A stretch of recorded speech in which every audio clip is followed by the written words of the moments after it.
5:50 p.m. Pick up sliced seats and Watson deli meat, freshly made Italian bread, and Lewis Dairy Milk. Radio check 1 2 1 2. Jessica's Juice is on Power 101.7. All right, tons of stuff going on this morning All right. on a Wednesday. Jess, what you got? Here we go. So now this is your update on Travis Scott Astro World Festival. The FBI will now be helping the Houston PD to investigate the deadly crowd surge at the Astro World Fest. There's lots of questions surrounding these tragic events that took place on Friday at Travis Scott's Astro World Fest in Houston. 8 people have been confirmed dead and many others injured, including a 9-year-old who is currently fighting for his life. As more lawsuits are filed against Scott and the festival organizers, federal authorities are stepping in to investigate the incident. So the FBI is now involved in that case. Now, there's been over 30 lawsuits that are filed against Travis Scott and the organizers following this tragedy. The lawsuits were filed yesterday on behalf of the father of Ezra Blount, a 9-year-old who, according to a press release, was trampled and injured during this Astro World Festival. They are suffering brain, liver, and kidney trauma right now. Sakes. They're currently hospitalized in a medically induced coma. They are on life support. He was kicked, stepped on, and trampled as people around him were lifting up other bodies of friends and strangers, surfing the crowd, hoping to try to get them to safety. They said it was complete chaos.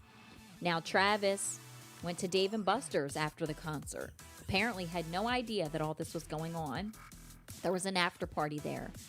But at that point, later on, is when they found out that fans had died in the crowd and hundreds more were injured at the festival.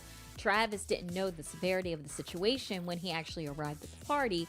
And then as far as timing, that remains, consistent with the facts that he is stating. He says that he's completely cooperating with anything that authorities need. He wants to be there for the families. He says that he will pay for all funeral expenses, and he is also refunding the money of everyone who attended that show. Now, a lot of people don't believe that he didn't know and he didn't find out until, after. Right. I didn't know he left and went to a party. I didn't know that either. That's just, something How do you feel about that? I mean, you're a concert. You go to a lot of concerts. I mean, if he didn't know when he went to the after party, that doesn't. Yeah, but do you think he knew? Flag to me. I don't know. I honestly don't know. There's a lot of people strong saying that he knew. Again, I've been on a stage before, but not at that capacity with a concert. Well, I will say this. My daughter was telling me that Harry Styles did a concert this past week after the whole, incident with Travis Scott. And after every song, he stopped and said, "Is everybody okay?" Wow. That almost gave me chills hearing that. Goodness. After every song, he stopped and said, "Is everybody all right? We good?" Wow. Just given the, situation that just happened. Yeah. Which I'm sure made him even more beloved, so. Yeah, of course. Who else is going to do that? No. Wow. Okay.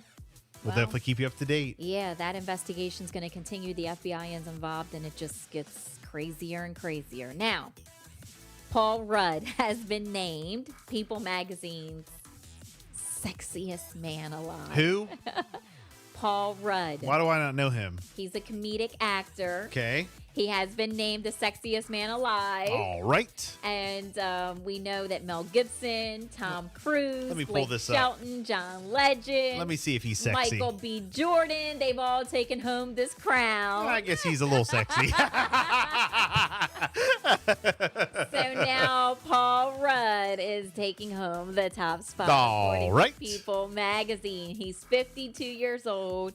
And, he just laughed it off. His wife was like, "Wow, oh my gosh." And she started giggling and she was acting like she was in shock. And she said, "They got it right." And he's like, "Oh, you're just being very sweet." And he says that his friends are giving him a hard time. He wasn't ready for it. It was completely unexpected. But he has now received that title of Sexiest Man Alive. How do you feel about that? Well, actually, looking at the cover, And how they like posed him with his hair and like he has like a little scruff on his face. He's sexy. And he's sexy. He's sexy. Okay, all right, there you go. Just He's wondering. all right. I'm just wondering what you thought. I mean, I don't know if he's like my man crush or No, anything but- like that, but I mean, he's claiming it. He's claiming it. Okay. He's doing something. But they did like pose him and fix his hair, and they had like his eyes like gazing into the camera. Now, moving on from that, gotta fill you in on Drake. He was apparently throwing $1 million in a Houston strip club. $1 million. The dancers went crazy. $1 million. Yes. Now Drake is no stranger to the strip club. Right. That's what he does. He's made it clear. He enjoys it. And he came out and dancers came out and they said, yes, it's true. He's a savage when he comes into the strip club. He brings plenty of money. There's video to prove it. Right. The dancer is there and she's just loaded. It's just a pile of cash all around her. Wow. Yeah. And it's online. It says hashtag. They say that Drake went to the strip club in Houston and that he threw out $1 million. Okay. Isn't that crazy? That's $1 million out of control. One night, just making it rain. Making it rain. Out of control. Out of control. Wow. 8:49. It's a Bill and Jessica show. Here's Kanye. See this in 3D.